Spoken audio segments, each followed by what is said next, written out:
Purple Warriors podcast. I'm your host, Ali Sugars, and thank you for joining us. This podcast is about raising awareness for domestic and family abuse by allowing survivors to share their own journeys to recovery. You will find practical yet powerful information and tools that you can immediately implement into your own journey to recovery. You will also hear information on how you can help someone you suspect may be in a toxic relationship.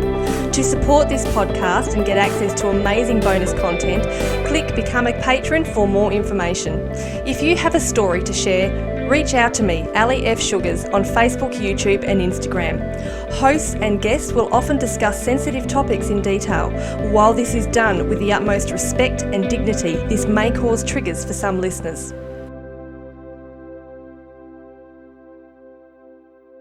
Hi everyone, welcome to the Purple Warriors podcast. It's Ali Sugars here. We are going to speak to a wonderful guest shortly, but first of all, I would like to introduce you to today's sponsor for our episode. It is Bianca Van Riet from Be Your Truth. Bianca provides mindset coaching for adults and kids, teaching them how their mindset works so that they're able to respond instead of react to life's challenges. She helps adults uncover, release, and clear old patterns and beliefs that no longer serve them and may be holding them back. With kids, she empowers them through mindset development using educational stories which are customized for the child's needs, giving them soaring self-esteem and powerful self-confidence. So thank you so much, Bianca, for sponsoring today's episode. And if you would like to get in contact with Bianca to find out more about what she does, you can find her at beyourtruth.com.au. And now I would like to introduce you all to today's guest. We have Feriel Irwin here. So Feriel owns, now tell me if I get this right, Fezralia Creative? Yep, that's right. Good. Welcome. How are you? I'm good, thank you. Yourself? I'm pretty good. We're here. We're going to have some fun. So, Feriel, tell us a little bit about what you do and your business. Okay, so it started off when wanting to teach, to begin with, teaching, sewing, knitting, crochet, because I kind of do all of those things. But on the side is something else to do, is making bags and handmade reusable single-use products, all those kind of things. I've made some clothes for people as well, so bits and pieces, but I really, really want to teach. So she's multi-talented. Gotta love that. So we're actually going to talk with Feriel today about using craft as a recovery strategy. Now, I'm really interested in this because this is actually something that I have done myself, and I'm looking forward to hearing your perspective on it, Feriel. So maybe tell us a bit about your history and what has led you into what you're doing now. Okay, so first and foremost, hindsight's 2020. For the last couple of years, I've actually started medication I've got anxiety and depression. And upon starting to take it, realizing just how much it's affected me from way back, like primary school, high school days. Yeah. And it's made me realize just how much I've used knitting and crochet and craft and hands-on stuff as a coping mechanism to get me through. Like, that was my respite from the world. I was the kid at school that sat in the library and knit at 16. You don't hear that often, I have to say. No. I was the oddball, probably still am, but you know. As long as you're happy, that's the main thing. Yeah, and that's what it did. It kept me going. I had something to focus on, and then there's that sense of achievement at the end of it when you finish it. Yeah, it's like I said, since taking medication, it's made me realize just how much I did use it as a coping mechanism for a very long time. So I found that crafting, or most of the anything that you use your hands with, like I said, I do knitting, I do crochet. I've in the last 5 years picked up spinning. So right back to the spinning wheel. I've got a drop spindle as well, so I can take that with me wherever I go, something to do, keep my hands busy. I call it my moving meditation. It allows my hands to move and it allows my brain to wander, especially with, it can be both things. If it's really simple knitting or spinning, it's an automatic motion. So your hands are moving and your brain can do processing and thinking and going over stuff without it getting too overwhelming, because you've got some part of your brain focused on what it is you're actually doing physically. But if something's really intricate, like lace knitting or cross stitch, I find as well, because it's such, you got to pay attention to the patterns and all that kind of stuff. It's a real switch off. You're only focusing on that one thing. I can't do the sitting down meditation, like You can't do it. I cannot do it. It doesn't work. So I find that doing that, it allows my brain to focus on that one thing, and all the stress of whatever it is that I'm freaking out about just goes away, which is really nice. And it allows your brain and your emotions that break. I really love that moving meditation. I think that's a definite, it's a different way to look at it, but it's a really a positive way, because also, like, in this day and age, everyone will be aware that, and I'm guilty of this, what people do is they might sit and watch TV and there's a square screen, but then also they'll have their phone in their hand and they'll be playing, or their tablet in their hand and they'll be playing a game, and there's another square screen. But, you can, and that's kind of not really, focusing us on anything in particular. It's just more screen time. And it can get quite unhealthy for us, can't you? So when you're doing something like, as you call it, moving meditation, it's probably so much better for our mental health to help us get away from all those screens. Yeah. Yeah. I mean, I'll quite often still have an electronic or something on, but it'll be music or a podcast or an audio book or something. So I'm not staring at a screen. It's another thing for your brain to focus on. If you just want to have something simple to do, but you still want to switch off, you put a book or a podcast or some music on. So your brain has got something to focus on while you're still doing something. And then the sense of accomplishment, you might be sitting there doing nothing. Like people always tell me, you're sitting there doing, no, I'm not, I'm making something.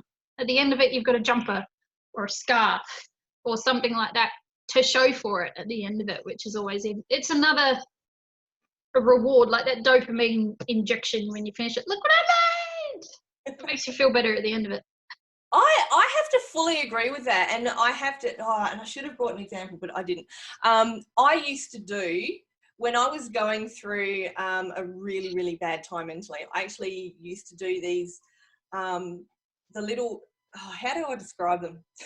They're little jewel puzzles, so I can't even describe them. It's like colour boxes. Are they like those little 3D things that you kind of stack together? Yeah, we had an apple one. It was like this big, and it all stuck together. I've done ones that are like A3 size. Oh, jeez.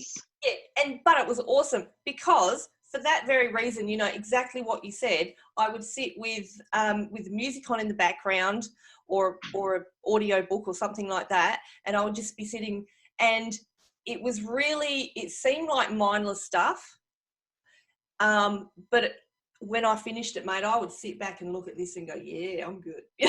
Oh, look at what I've accomplished. And I've done something. I feel like absolute rubbish, but I've done something. And again, that was that thing. I feel like crap. I'm at school. I'm knitting because anxiety was getting to me, but I had a scarf at the end of it. Exactly. Well, that leads us into, you probably half answered it already, the next question, which was, how can it assist with someone's mental health? Yeah. And that's what it was. Like, looking back, the biggest thing was I was always making things.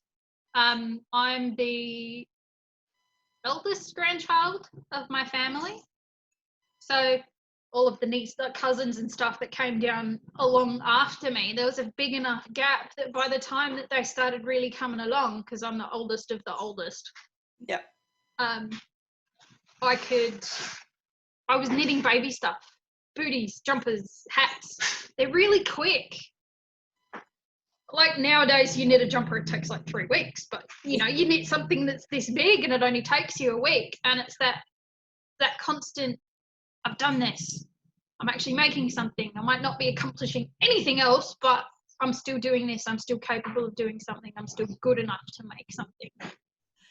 And the appreciation from the people that you give it to is another step on top of that, which is always even better because you feel appreciated by family and friends too. That's a really good point. Yeah, it's a couple of really good points, you know, that you feel so good for having accomplished it, and, you know, you get the appreciation from someone else as well. That's like twofer, isn't it? Yeah, That's awesome. it is. I finished it. Here it is. Yay, they liked it. And you've got something visual in front of you, Yeah. you know, whether you keep it or whether you give it away, or sell it or whatever, it's something visual in front of you that you've accomplished. I mean, I'm taking it that scarf in the background is something that you've made. Yes. That's incredible. That's beautiful. That's awesome. That's my mum's actually. That's your mum. So I made one in like pinks and purple, pinks and browns and stuff. And Mum's like, I'm going to pinch that. I was like, no, I'll make you one of your own. And that was a Christmas present. Oh, that's so good. So tell us, like, how would it help you maybe socially? You know, ironically, I know that we're talking in a time where we can't really socialise besides like this, but in a regular situation, how does it work socially? I think that's a fair question. Like I said, the ladies that taught me to spin, they went to the library every week. That was their little social circle. Here in Adelaide, I actually go to the South Australian Hand Spinners and Weavers Guild once a week. Awesome. So there are groups out there. I really would like to start up like a stitch and bitch, like something like that up here, that you can do whatever craft you want, really, or a knit and natter. Some people do as like a social group, get people out of the house, which, you know, like you said, you can't do at the moment, but I imagine everybody will be up for it when we are allowed out of the house. To get together a group of like-minded people, and my spinning ladies, as they call them, though there are more than a few men there, which quite surprised me when I first turned up. Really? There's 1, 2, 3, 4 or 5 guys there. Wow. One of them who's in his 40s, so he's quite, like, the other blokes are all like 60 plus, but there is a guy there who's in his 40s, and he spins so his wife can knit, which I think is great. Good on you, man. So yeah, he's come in to learn how to spin because his wife was spending too much money on yarn. So he's buying the fleeces, washing them, spinning them, so she's got yarn to use. That really makes sense. Good on him. But like, again, it's something that they can like connect on in that kind of level. But my spinning ladies, there's another friend that I have there. She comes to get the good vibes. You feel so much better when you leave. Yeah. Because they're essentially a bunch of grandmas. I've gone there and I've picked up about 45 grandmas. So as soon as you walk in, if you're having a bad day, they know. And by the time you leave, you're floating on a cloud because you've been given all the love and all the attention. And are you okay? And any suggestions? And they're really good for like that learning, the cross communication of, I'm having trouble with this. How do I fix it? And quite often somebody knows something. But that kind of thing, I know that even now people are having spinning groups on Zoom and stuff like that. So they'll all sit around and they'll all be sitting there knitting or spinning or whatever, but they're all still talking to each other. So well, that's what I was it is a very social thing. So many people think it's such a solitary. I'm like, nope. No, yeah, well, that's what I was going to say. You know, you could still do it in a format like this, sitting around, you know, and a lot healthier than doing what I, you know, may or may not do, which is enjoying a drink via Zoom with my friends. Nothing saying that you can't do that too. Well, there's not, but you just might mean you'd be unpicking a lot more than you would normally. Yeah, there is that.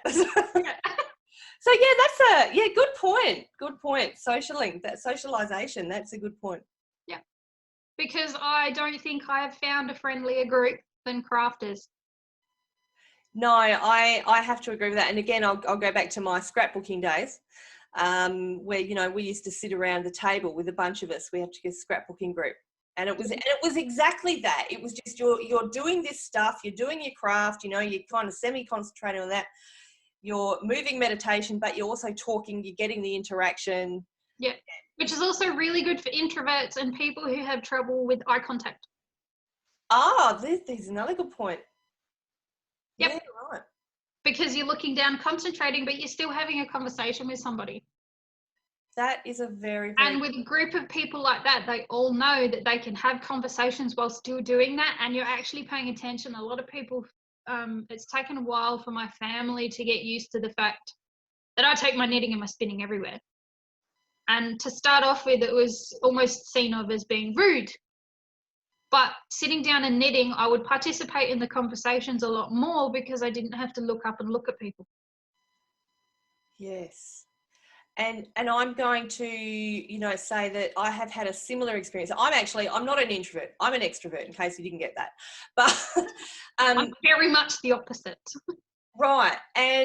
But the way I concentrate better is, say if I've been in like a staff meeting at a employment that I've had, I have actually had to sit there and draw and take notes or do something or doodle, and I remember actually one day we were sitting at a staff retreat, and they had mandalas. They had like printed out mandalas and colouring in pencils in the middle of the table, and I just ran for it. And someone actually said to me, "That's a bit rude, you drawing and, aren't you listening?" And I said, "Oh, no, actually I'm listening better when I'm doing something with my hands."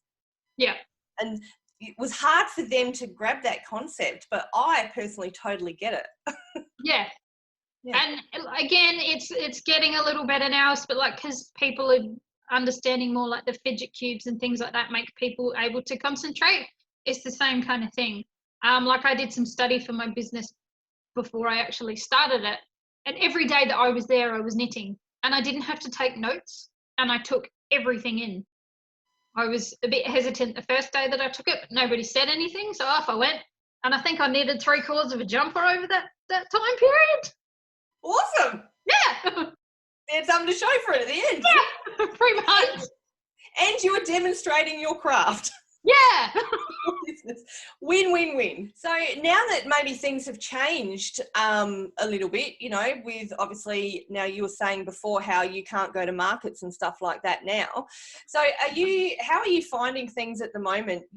Are you still able to do your craft, obviously, to keep yourself mentally well and concentrating on stuff?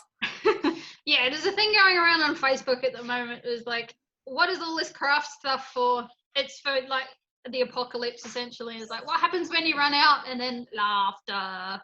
I'm never going to run out. I've got so much crap here. Oh, so you're set for the duration? Yeah, I'm good.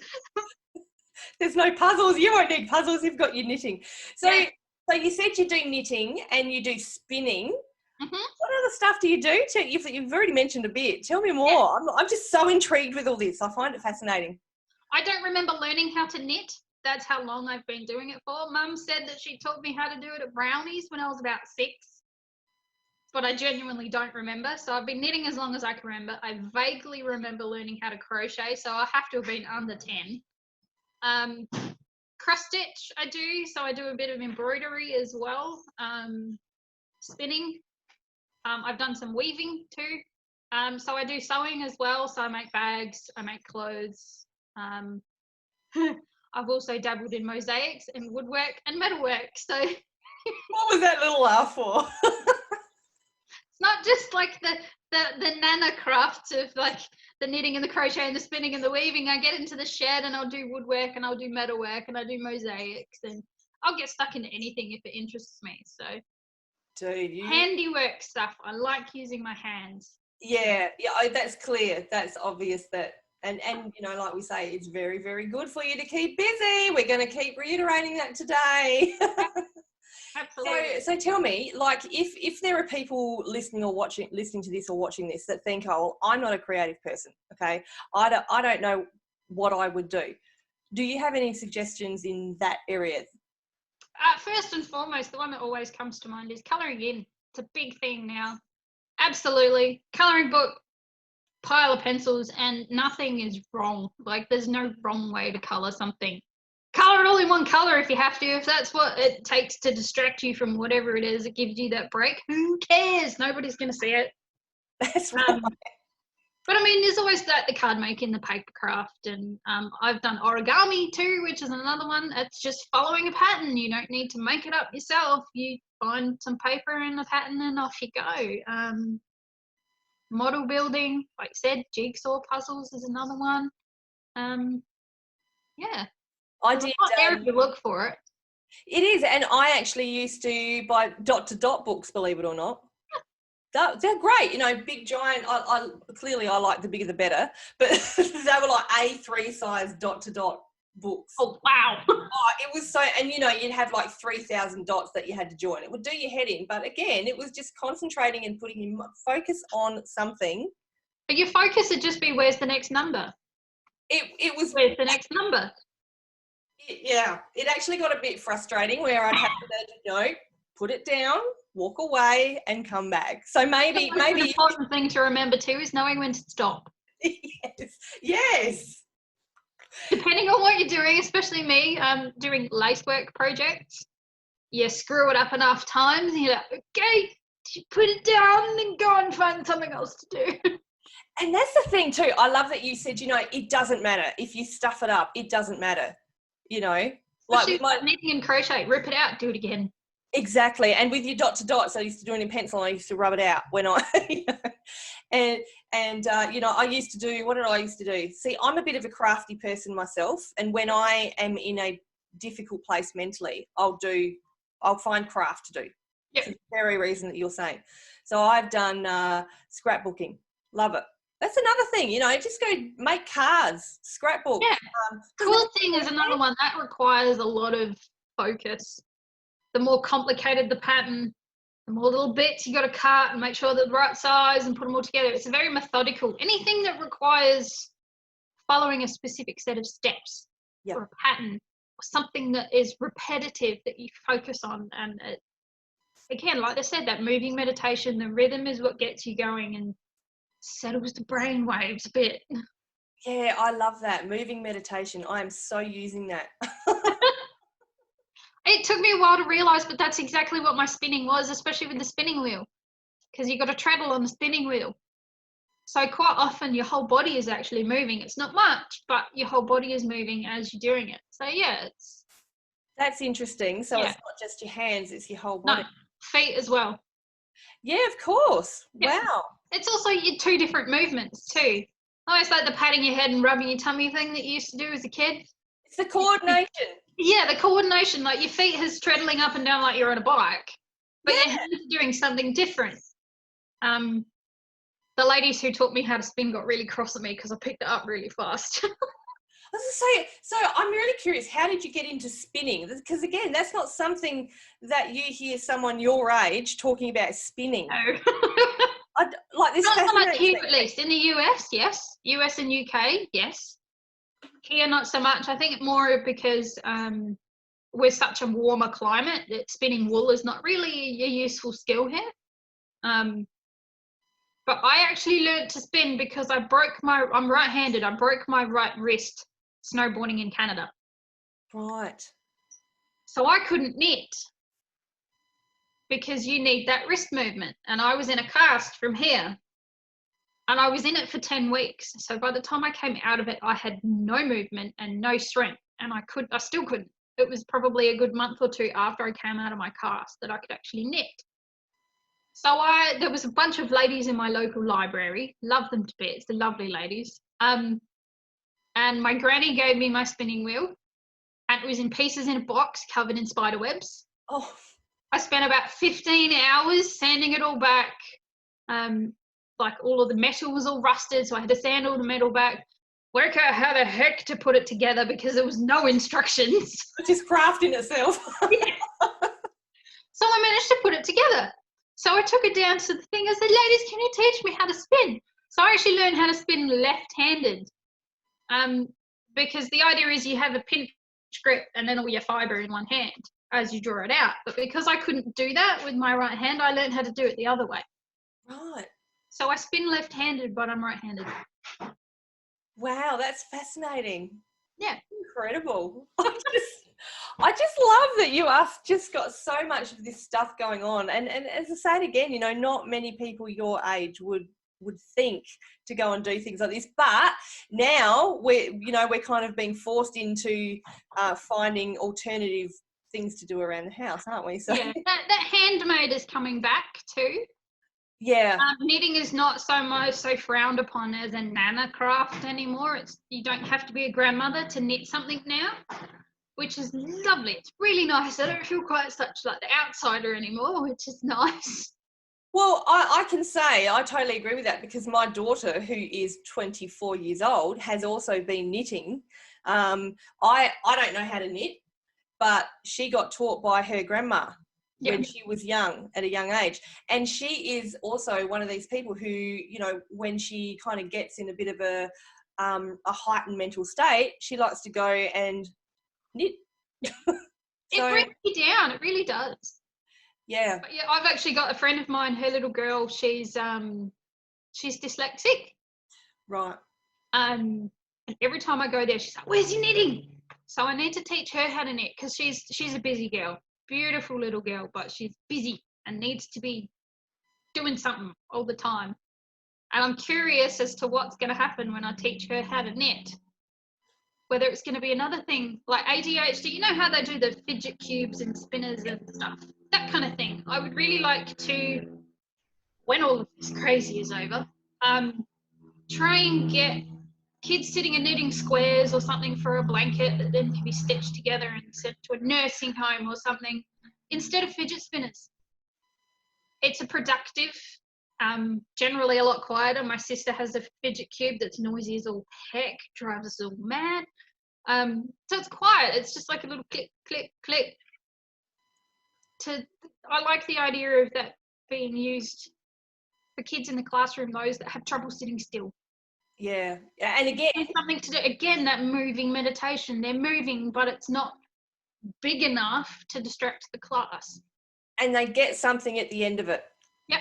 Like, look, teacher, look, or whoever it is, mum or dad, look what I did, yay, you know, and that's such a good accomplishment for particularly special needs people. Yep. Yeah. Kids who might have slightly lower self-esteem or showing signs of anxiety and all that kind of stuff, that, like I said before, that little injection of, oh, look what I did. I can do that. That kind of thing is a powerful thing when it's just that little bit every so often. It can be enough to build up to something that makes them a lot more comfortable with who they are. Oh, hands down. So tell me, so you mentioned teaching. So what are your, are you going to go into teaching this sort of stuff? Do you teach it already? Tell me a little bit about that. Didn't have a chance to get to actually teaching it. I have taught plenty of people to do it before. I actually taught myself how to knit left-handed once to teach a left-hander how to knit. And it took me like 3 months to learn how to knit my way again. That was a bad idea. But I've taught people to knit. I've taught people to sew. I taught a friend in Canada how to crochet while she was here, because I used to work at the Snow. And I was always doing something. She's like, I want to know how to do that because I want to make something for a cousin's baby. I was like, okay, yeah. Crochet hook, yarn. And she sent me a message like 6 months later. She's like, here, I did it. She was so proud of herself. It was wonky as all heck, but she did it. What do we say? So proud of herself. Who cares if it's wonky? She can go and try it again. Yeah. So I really enjoy, I've been a swimming teacher as well. So that whole watching people, that little light bulb moment in people, I can do it, I understand it, and knowing the benefits that it can have down the road, I really want to teach whatever people want to learn that I know how to do, really. Sewing, because I work casually at Spotlight, a lot of people have been coming in and buying sewing machines and going, I have no idea what I'm doing, but I want to have a go. So started handing out business cards, and then I'm like, now I can't, because you can't have groups. So I'm hoping to start that up after the fact. I'm wondering, is it maybe something that you could do online? Sewing, probably not. Yeah? No? Because it would be more like a tutorial style, and there's a lot of that online already. I much prefer to actually be there and help and encourage and show them what they're doing, that kind of stuff. But knitting, possibly. Yeah, right. Knitting and crochet, possibly. I just haven't got my head around all of that yet. Yeah, well, that might take a little bit of time, but no, because with all this stuff that's going on, I'm one who forever is thinking outside the box, So I just wondered if that might be something that you could possibly look at. Yeah, like I said, knitting and crochet I could probably do as this kind of format. But yeah, sewing probably not, because it's really hard to troubleshoot problems with sewing machines and tension and all that kind of stuff across the screen. Fair enough. So here's another question for you then. You mentioned markets and stuff like that. So you obviously can't go to markets at the moment. Yeah. Are you still producing your products? Are you still selling the products? What's happening there? Yeah, so I mean, I'm still, like, I'm at home, so I've got all my stuff here. So I'm still making. I actually sent off a padded laptop bag for a lady the other day. So yeah, I'm still making and working on Instagram and Facebook, and I'm trying to build a website, but my brain's leaking out my ears, so that's problems there. Getting there. But yeah, so Fezralia Creative on Facebook. Yep. And the same on Instagram, but with the thing, there's an underscore, is all one. I think it's all one. That's right. You know what we'll do? I'll get the links from you, and we will make sure that we put them up underneath the podcast episode, so people can certainly go click on the links. But if you search for Fezralia, you will probably find Feriel. Yeah, search just for my name and it usually pops up with me anyway.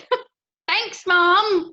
So that's actually a really good point too, because the fact that you are making things like scarves at the moment, we are going into winter. People, okay, we might still be stuck at home, but we're still going to need to keep warm. So now is like the perfect time for, if you are after scarves or beanies or anything. Or even learning how to do it. Learning how to do it, something that's personalised. You've got the right person right here. And, I'm sure that if you needed any tips on, how you can keep yourself mentally healthy by doing the moving meditation, that Feriel would be happy to talk to you as well. Yeah, absolutely. Awesome. Well, thanks for coming on today. That's been some really interesting stuff that we've spoken about. It's certainly a different perspective than I've ever spoken to anyone before. Yeah. Great. Thanks, Feriel. You're welcome. Thanks, everyone. We'll see you in the next episode.